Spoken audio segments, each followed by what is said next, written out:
Russia launched a coordinated mechanized assault from two directions toward Orikhiv in Zaporizhzhia Oblast, attempting to breach Ukrainian defenses. Ukrainian drone operators detected the Russian column 6 kilometers behind the front line and systematically destroyed multiple armored vehicles before they could reach defensive positions.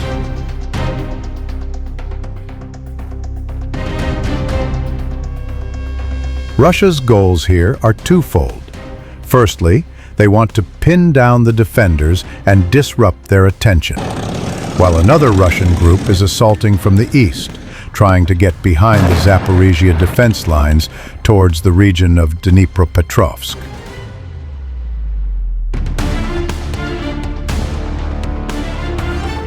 Russia is intensifying its offensive with a series of mechanized assaults aimed at pushing north toward Orikhiv.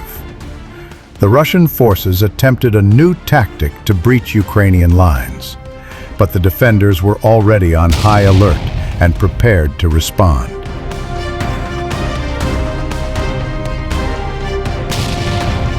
Secondly, their strategic goal is to bring Zaporizhzhia city within tube artillery range, allowing them to disrupt Ukrainian logistics and endanger the civilian population, which will create additional problems for the Ukrainians.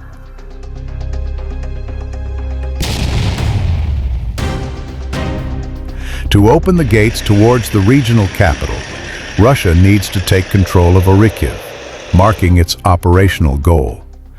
There are a lot more defensive structures west and south of Orikhiv, so if the Russians capture Mala-Tokmachka, this would allow them to bypass some of the defenses, as there are fewer fortifications from this direction.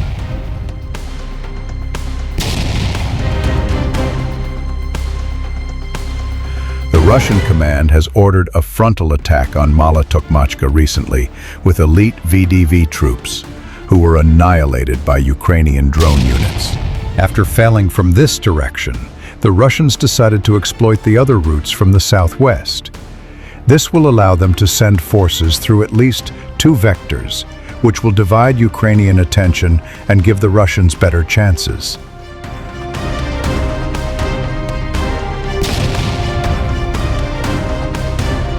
Extensive open fields enable attackers to maneuver off-road, but this creates other risks, as the area is heavily mined by both sides, so the Russians need to use vehicles equipped with mine plows. If we look at the topographic map, Russia's advantage in this sector is that it has control over key heights south of Mala-Tokmachka. The village's lower ground location gives Russian attackers a tactical advantage by improving their field of view and fire control, providing observation points and enabling control over likely approaches.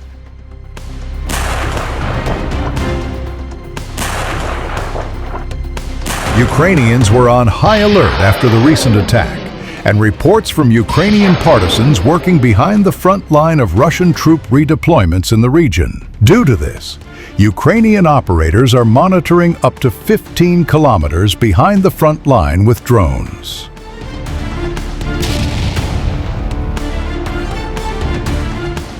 This allows the defenders to detect enemy movement in time and start engaging them in the kill zone, denying them the chance to get close to the actual positions around the settlement.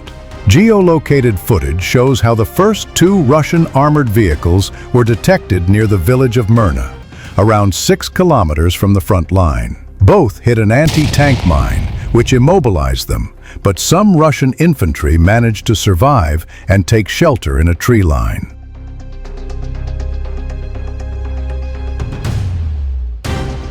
Unfortunately for the Russians, operators of the 17th Army Corps and 118th Separate Mechanized Brigade dispatched their FPV drones and hunted down the remaining infantry and finished off the armored vehicles. One vehicle could reach Nesterianka despite being targeted by multiple FPV drones, but was subsequently destroyed and burned down.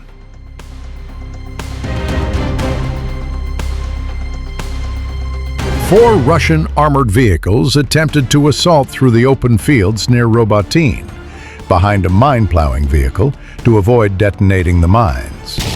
Despite their drone protection through additional cages and an electronic warfare system disrupting the signal of Ukrainian FPV drones, they were also hit and destroyed after being immobilized.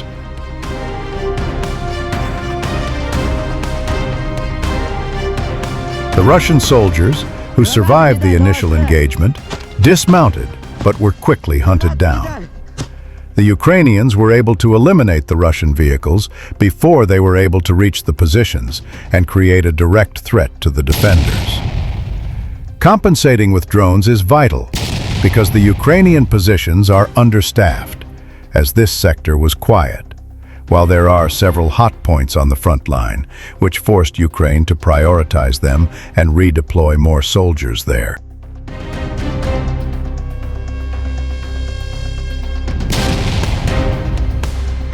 Russia adjusted its approach and assaulted simultaneously from two different directions, thinking it would be enough to overload and penetrate the well-prepared Ukrainian defenses.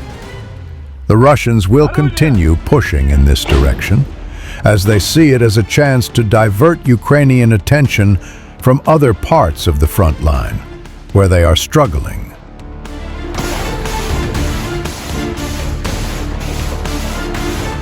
Even if the Russians continue accumulating losses and run out of armored vehicles, or the mud season makes it impossible to use them, they will switch to infiltration tactics with small infantry groups similar to other directions.